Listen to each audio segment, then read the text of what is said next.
Josué, chapitre 7. Les enfants d'Israël commirent une infidélité au sujet des choses dévouées par interdit. Akan, fils de Carmi, fils de Zabdi, fils de Zérar, de la tribu de Juda, prit des choses dévouées.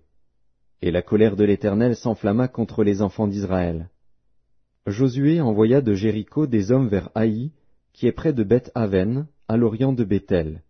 Il leur dit, « Montez et explorez le pays. » Et ces hommes montèrent et explorèrent Haï.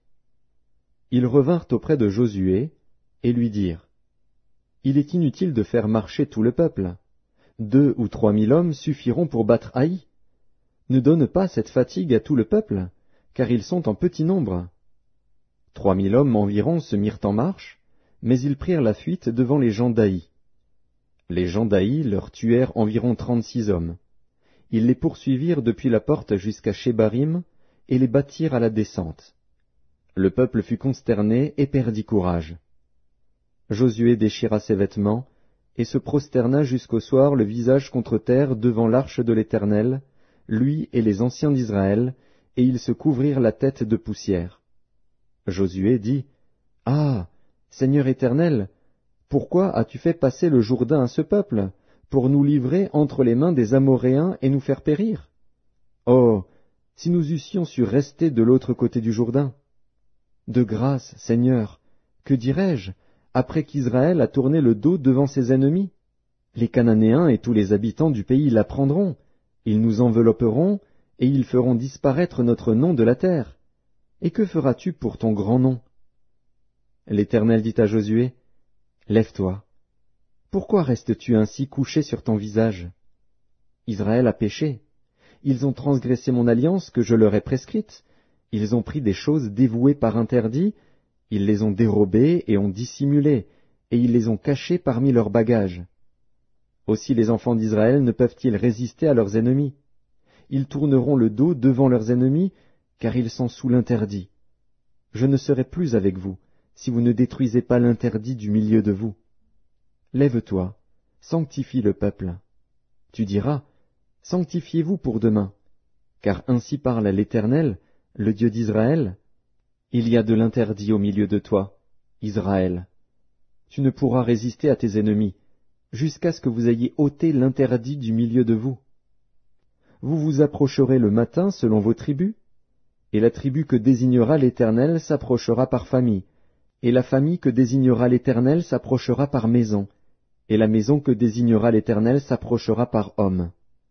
Celui qui sera désigné comme ayant pris de ce qui était dévoué par interdit sera brûlé au feu, lui et tout ce qui lui appartient, pour avoir transgressé l'alliance de l'Éternel et commis une infamie en Israël. » Josué se leva de bon matin, et il fit approcher Israël selon ses tribus, et la tribu de Juda fut désignée. Il fit approcher les familles de Juda, et la famille de Zérar fut désignée. Il fit approcher la famille de Zérar par maison, et Zabdi fut désigné. Il fit approcher la maison de Zabdi par homme, et Akan, fils de Carmi, fils de Zabdi, fils de Zérar, de la tribu de Juda, fut désigné. Josué dit à Akan, « Mon fils, donne gloire à l'Éternel, le Dieu d'Israël, et rends-lui hommage. Dis-moi donc ce que tu as fait, ne me le cache point. » Akan répondit à Josué, et dit, « Il est vrai que j'ai péché contre l'Éternel, le Dieu d'Israël, et voici ce que j'ai fait. J'ai vu dans le butin un beau manteau de Shinéar, 200 sicles d'argent, et un lingot d'or du poids de 50 sicles. Je les ai convoités, et je les ai pris. Ils sont cachés dans la terre au milieu de ma tente, et l'argent est dessous. » Josué envoya des gens, qui coururent à la tente, et voici, les objets étaient cachés dans la tente d'Akan, et l'argent était dessous. Ils les prirent du milieu de la tente, les apportèrent à Josué et à tous les enfants d'Israël, et les déposèrent devant l'Éternel. Josué et tout Israël avec lui prirent Akan, fils de Zérar, l'argent, le manteau, le lingot d'or, les fils et les filles d'Akan, ses bœufs, ses ânes, ses brebis, sa tente, et tout ce qui lui appartenait. Et ils les firent monter dans la vallée d'Accor. Josué dit, « Pourquoi nous as-tu troublés? » l'Éternel te troublera aujourd'hui. Et tout Israël le lapida. On les brûla au feu, on les lapida, et l'on éleva sur Akan un grand monceau de pierre qui subsiste encore aujourd'hui. Et l'Éternel revint de l'ardeur de sa colère. C'est à cause de cet événement qu'on a donné jusqu'à ce jour à ce lieu le nom de vallée d'Accord.